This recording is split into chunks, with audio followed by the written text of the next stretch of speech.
आपकी राजनीतिक शुरुआत कहाँ से हुई और संघ से कब से जुड़े हो आप? मेरी राजनीतिक शुरुआत तो मैं क्या कहूँ आईबी साहब, मैं 2005 में जब जेतरण तहसील के जो मेरे गांव है भीमगढ़ पुस्तैनी, वहाँ पे जब बांगड़ सीमेंट श्री सीमेंट की स्थापना हुई थी, तब मेरे गांव में कोई बहुत बड़ा माथापड़ी हो गई थी और लफड़ा हो गया था। फिर मैं तो क्या, मेरे माता पिता, जब मैं 6 महीने का था तब मेरे माता पिता की डेथ हो गई, तो मैं सेवरिया रहता था। मीराबाई की जन्मस्थली कुड़की के पास सेवरिया। तो गांव वाले मुझे भीमगढ़ लेकर आ गए थे और हमने जब यूनियन बाजी के लिए काम करना, 17.5 साल 18 साल की मेरी उम्र थी, तो मैं भारतीय मजदूर संघ से जब पाली हम लगातार लेबर कोड धरने प्रदर्शन करने गए, तो मैं 2005 में भारतीय मजदूर संघ से जुड़ा। रामनाथ सिंह जी हुआ करते थे जो जिला के अध्यक्ष हुआ करते थे, और महेंद्र जी जैन जो उस वक्त जिला महामंत्री थे। उसके बाद में वो राजस्थान अखिल भारतीय सीमेंट मजदूर महासंघ, जो इसका भारतीय मजदूर संघ का है, उसके वो राष्ट्रीय महामंत्री भी रहे हैं और अभी राज्य के प्रभारी है भारतीय मजदूर संघ। हम उनसे जुड़े और उन्हीं के मार्फत मैं भारतीय मजदूर संघ से जुड़ा और भारतीय मजदूर संघ की यूनियन श्री सीमेंट का पहला अध्यक्ष रहा मैं। और उस वक्त कोई यूनियन नहीं हुआ करती थी। तदुपरांत मेरा संघ प्रवेश राष्ट्रीय स्वयंसेवक संघ में 2005 से है। और उसके बाद में मैंने प्राथमिक शिक्षा, जो हमारे संघ में वर्ग होते हैं, प्राथमिक शिक्षित वर्ग हुआ। उसके बाद में मैं प्रथम शिक्षित वर्ग हुआ। संघ में हमारे 4 वर्ग होते हैं, प्राथमिक, प्रथम, द्वितीय और तृतीय वर्ष। तो मैं संघ में राष्ट्रीय स्वयंसेवक संघ से जुड़ा रहा हूँ, राष्ट्रवादी विचारधाराओं को फलित और पोषित करता हूँ, अनुसरण करता हूँ। इसी की मार्फत मैं भारतीय मजदूर संघ से जुड़ा। भारतीय मजदूर संघ के मार्फत ही मैं संघ से 2005 से मेरा संघ प्रवेश है और मैंने प्राथमिक और प्रथम वर्ष संघ में किया है। समस्या है सोजत विधानसभा क्षेत्र की, बहुत लंबा चौड़ा बताना चाहूँगा। हाजीवास से लगाकर बागावास तक और खोड़िया से लेकर चोपड़ा तक सोजत विधानसभा है। काफ़ी हद तक तो मूलभूत सुविधाएं, बिजली, पानी और सड़कें वगैरह सब चीज़, शिक्षा, चिकित्सा, सब तरह से पिछड़ा हुआ क्षेत्र है सोजत। सोजत की पहचान पूरे विश्व में मेहंदी के लिए है आईबी साहब। आज तक मेहंदी के उद्योग के लिए किसी भी नेताओं ने या किसी ने भी कोई कार्य नहीं किया। अब कुछ जाकर वो राहत मिली है। तो मेरा मेहंदी उस क्षेत्र के किसानों का एक बहुत बड़ा एक है जरिया आमदनी का, वो मेहंदी। मैं जब, अगर मेरी बात रही और पार्टी अगर मुझे मौका देती है ना, तो विश्व मेहंदी मेला होना चाहिए था। मैंने भी अभी पत्रिका में भी मेरा एक जानना चाहूँगा, लक्ष्मी नारायण दवे भी एक सोजत की राजनीति में एक बड़ा नाम है। गत चुनाव सहित उन्होंने मारवाड़ जंक्शन या खारची से निर्दलीय, इस बार वो भाजपा में वो उनका क्या आशीर्वाद है या स्नेह है, क्योंकि सोजत की राजनीति उनके बगैर भी नहीं है। देखिए आईबी साहब, दवे साहब सोजत के विकास पुरुष रहे हैं। उन्होंने गरीब को गणेश मानकर सेवा की है। उनके पास, उनसे मुझे भी सीखने को मिला है, मुझे सानिध्य भी मिलता रहता है और मैं लगातार संपर्क में भी हूँ। जी, मैं सोजत विधानसभा के अनेक गांवों में फिरा हूँ। कई लोग स्थानीय को ज़्यादा प्राथमिकता देते हैं, कुछ संगठन के लोग भी, आपके संगठन के लोग भी है, वो स्थानीय के, ऐसे में फिर कैसे रहेगा? स्थानीय मांग रहे हैं वहाँ। आईबी साहब, स्थानीय का मतलब क्या? जिले की सीट एक ही है, वो है सोजत। अब आप स्थानीय की बात करते हैं तो क्या मैं जिले का अध्यक्ष नहीं हूँ? क्या मैं बाली नहीं जाता हूँ?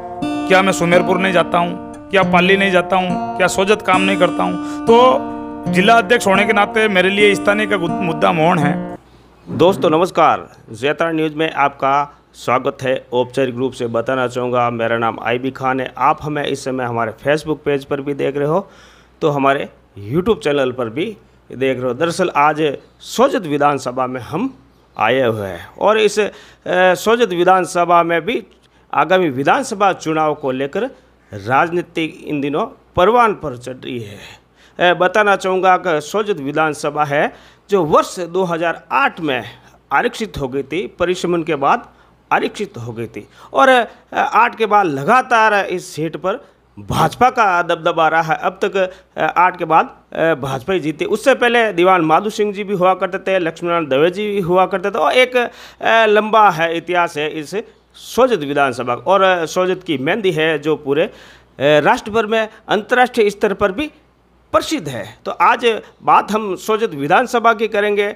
आने वाले चुनाव है और इन चुनाव में इस बार सोजत भी कमावेश जेतरण की तरह राजनीति से अटा पड़ा, जगह जगह होर्डिंग पोस्टर है, बहुत सारे ऐसे दावेदार हैं जो अपनी उपस्थिति दर्ज करवा रहे। तो बहरहाल आज हमारे साथ भाजपा के नेता है और भाजपा अनुसूचित जाति मोर्चा के जिलाध्यक्ष भी है श्री महेंद्र जी मेघवंशी, जो सोजत विधानसभा से इस बार भाजपा से दावेदारी की। और बताना चाहूँगा कि श्री मेघवंशी है जो एक मजदूरों की आवाज़ है, गरीब तबके की आवाज़ है। महेंद्र जी आपका स्वागत है। प्रणाम, राम राम आईबी साहब, आपका स्वागत है। आप पधारे और मेरा इंटरव्यू लेने के लिए आए हैं। आपका मैं हार्दिक स्वागत और अभिनंदन करता हूं आईबी साहब। महेंद्र जी जानना चाहूँगा सोजत में कैसे आप राजनीति चमका रहे हो, चूँकि आपका तो कार्य क्षेत्र तो बहुत दूर है सोजत से। देखो आईबी साहब, मैं कोई राजनीति नहीं चमकाता, मैं तो राष्ट्र प्रथम की भावना से काम करता हूं। आप गवाह हो, जब मैं भारतीय मजदूर संघ का श्री सीमेंट जो जेतरण में है उसका प्रथम अध्यक्ष बना था 2005 में, तब से मैं मजदूरों, किसानों और आमजन की आवाज़ उठाता रहा हूँ। भारतीय मजदूर संघ से जुड़ने के बाद में लगातार मैंने मजदूरों और किसानों के लिए काम किया है। आप गवाह हो, श्री सीमेंट को मैं बड़े स्तर पर घसीटा भी है, मैंने लोकायुक्त तक भी ले गया हूँ। मैं पार्टी से, भाजपा से जुड़ा हुआ हूँ। पिछली बार 2018 में आपको बताया मैंने दावेदारी की थी, जब मैं प्रदेश का सोशल मीडिया भाजपा अनुसूचित जाति मोर्चे का प्रदेश संयोजक भी था और अजमेर जिले का देहात का प्रभारी भी था। लेकिन उस वक्त परिस्थितियाँ पक्ष में नहीं थी। भारी वाला तो फंडा आज भी है और कल भी रहा है, लेकिन धरातल पे जो वर्क होना चाहिए थे वो मेरे हाथ में उस वक्त मैंने नहीं किए थे। इस वजह से मैंने दावेदारी उस वक्त की थी, लेकिन वो पार नहीं पड़ी। रही अब की बात, आप पूछ रहे हो मैं सोजत की राजनीति क्यों, मैं ज़िले की राजनीति कर रहा हूँ अभी। अनुसूचित जाति मोर्चा, भाजपा अनुसूचित जाति मोर्चा की ज़िले की कमान जब मुझे संगठन ने दी है तो मैं ज़िले की, तो मेरे सोजत भी उसमें एक पार्ट है। तो आप मुझे यह नहीं कह सकते कि मैं यहाँ कैसे राजनीति चमका रहा हूँ। रही राजनीति चमकाने की बात, तो अनुसूचित जाति पूरे ज़िले में एक ही सीट है, सोजत। जब लोग बाहर से बाड़मेर, जैसलमेर से आकर, दूर दूर से आकर टिकट मांग सकते हैं, तो मैं तो ज़िले का व्यक्ति हूँ। पंचायत राज चुनाव में आपने देखा है मुझे जनरल वार्ड से टिकट दिया गया था 2020 में और बहुत कम मतों से हारे थे आप। हाँ, तो हारा था। तो एक कमोबेश मित्रों का भी कहना था, शुभचिंतकों का भी कहना था कि भाई आपको भी दावेदारी प्रस्तुत करनी चाहिए। तो उस वजह से मैंने भी राष्ट्र प्रथम की भावना को लेकर इस दावेदारी प्रस्तुत की है। मैंने मेरे जिनसे मुझे मिलना चाहिए, जहाँ तक मुझे बात पहुँचानी चाहिए वहाँ बात पहुँचाई है।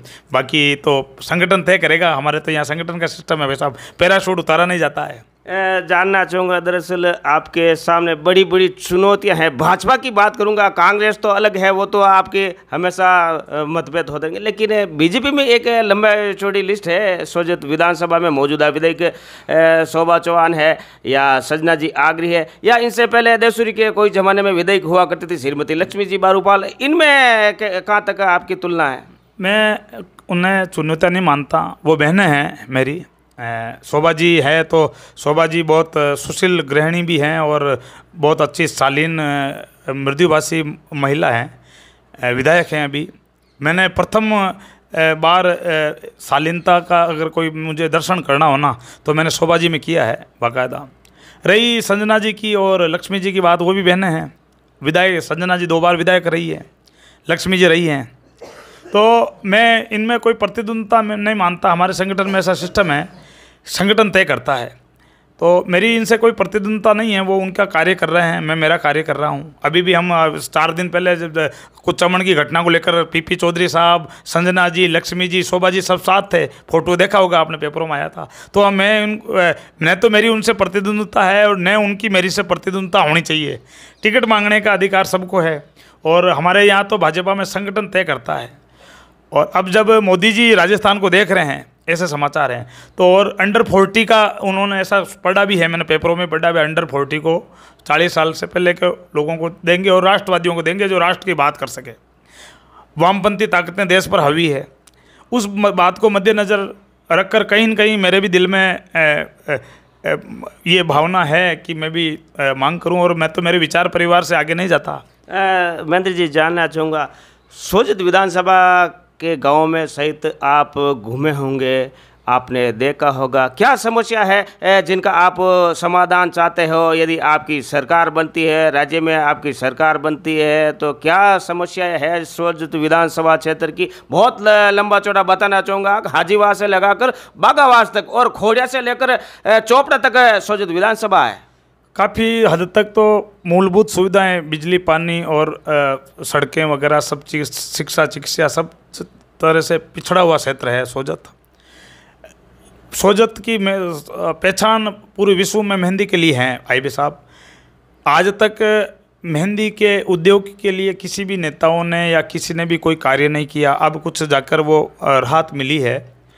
तो मेरा मेहंदी उस क्षेत्र के किसानों का एक बहुत बड़ा एक है जरिया आमदनी का, वो मेहंदी।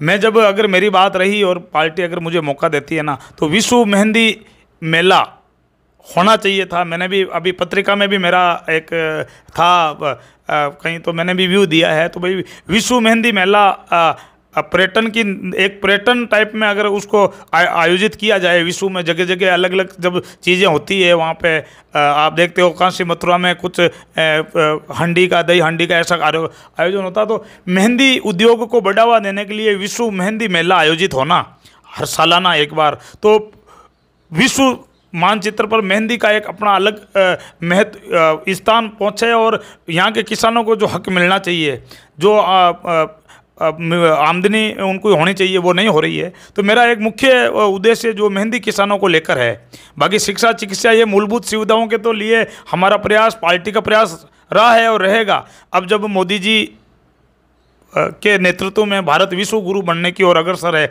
आप देख रहे हो G20 में पूरे दुनिया के देशों ने देखा है विश्व का नेतृत्व मोदी जी कर रहे हैं। तो मोदी जी को राजस्थान मिला है, ऐसे समाचार है भाई, मोदी जी राजस्थान को देख रहे हैं।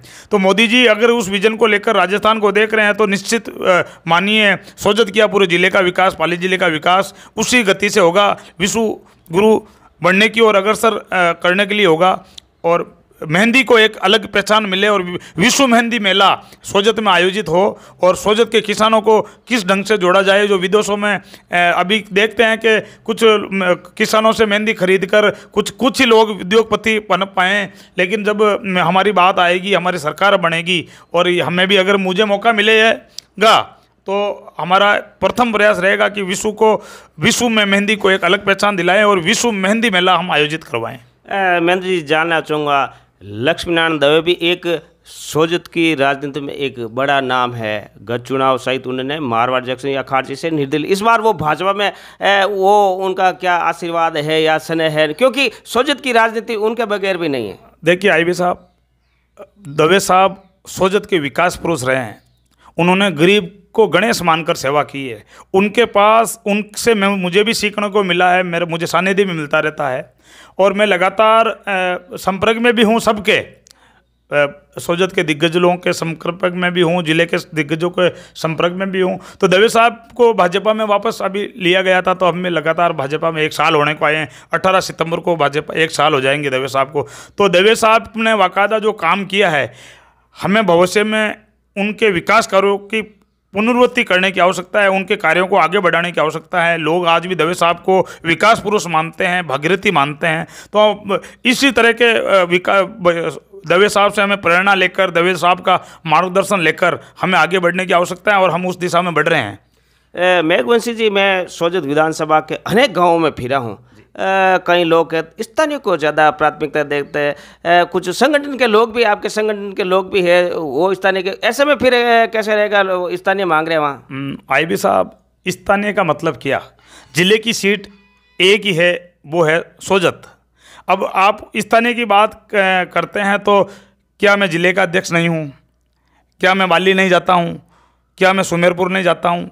क्या पाली नहीं जाता हूँ? क्या सोजत काम नहीं करता हूँ? तो जिला अध्यक्ष होने के नाते मेरे लिए स्थानीय का मुद्दा मौन है, गौण मानता हूं मैं। और स्थानीय की परिभाषा कैसे परिभाषित की जाए, आप ही बता दीजिए। जिले में जब रिजर्व सीट एक यार बाड़मेर जैसलमेर से लोग आकर मांग रहे हैं, जिनका पार्टी से लेना देना नहीं रहा, पार्टी में 4-5 साल तक जो नज़र नहीं आए। हम तो लगातार धरातल पे काम कर रहे हैं। धरातल में कई लोगों को तो मैंने ऐसे देखा, वो अभी फेसबुक पे स्वयंसेवक लिखकर घूम रहे हैं। जो पिछले चुनावों में क्या पता कहाँ थे, अभी 2020 के चुनावों में क्या पता कहाँ थे। जिन लोगों का पता नहीं संगठन से, वो व्यक्ति स्वयं सेवक लेकर घूम रहे हैं। हम तो संगठन में काम कर रहे हैं और बिल्कुल लगे हुए हैं। आईबी साहब, मैंने अभी तक पोस्टर नहीं लगाए हैं, एक भी।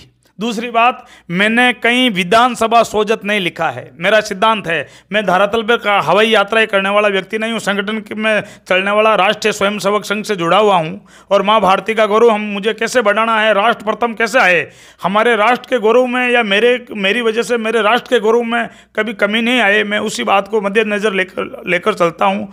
मैंने अभी पोस्टर लगाने के लिए, होर्डिंग लगाने के लिए सोचा, तो मैंने पूछा मैं क्या मुझे भी होर्डिंग लगाने चाहिए क्या, तो मुझे कहा गया भाई लगाने चाहिए। तो ये जो होर्डिंग कर रहे हैं, ये बेचारे वो लोग हैं जिनको जनता जानती नहीं है। और मैं ज़िले में काम कर रहा हूँ, पार्टी में हूँ, तो कोई नहीं, उनको लगाना चाहिए, लोगों को जमाना चाहिए भाई, जाने उनको भी लोग। और वो आइए, मुझे मेरी किसी से आपत्ति नहीं है, वो भी मेरे भाई हैं जो मांग रहे हैं। अब लोग कह रहे हैं 20-30 जनों की लिस्ट है, कोई कह रहे 50 की लिस्ट है, लेकिन जिसको मांगना चाहिए और जिसकी इच्छा है वो उनको दावेदारी प्रस्तुत करनी चाहिए। संगठन तय करेगा। हमारे विचार परिवार में और भाजपा परिवार में ऐसा है, पूरा विधिवत ठोक बजाकर तय कर किया जाता है काम। क्या आपने पार्टी की सदस्यता कब ली, आपने पार्टी में कब से काम किया। कई तो व्हाट्सएप पे बायोडोटा चला रहे हैं, मैंने आज तक किसी को बायोडोटा नहीं भेजा है ना। संगठन में हमारे सिस्टम ही नहीं है बायोडोटा भेजने का। व्हाट्सएप में ग्रुपों में अरे ग्रुपों में बायोडोटा भेजने से या ग्रुपों में रोज लिखने से, अपनी कथा लिखने से संगठन धरातल की बात तय करेगा, संगठन काम तय करेगा, संगठन बैकग्राउंड देखेगा। आप मेरे बैकग्राउंड से 2005 से वाकिफ हो, लंबे समय से जुड़ा हूँ। आपकी शुरुआती राजनीति मैंने आपके वो संघर्ष भी देखे,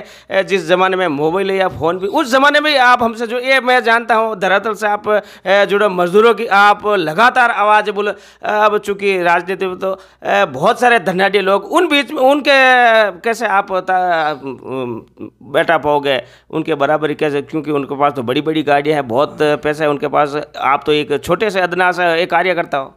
ऐसा है आईबी साहब, ये धनाढ़े जो लोग हैं, इनसे भी बड़े बड़े धनाढ़े आपने जैतरान में भी देखा होगा, जिनकी पत्थर तिरते थे, वो कहते थे कि वर्मा जी हूँ मैं।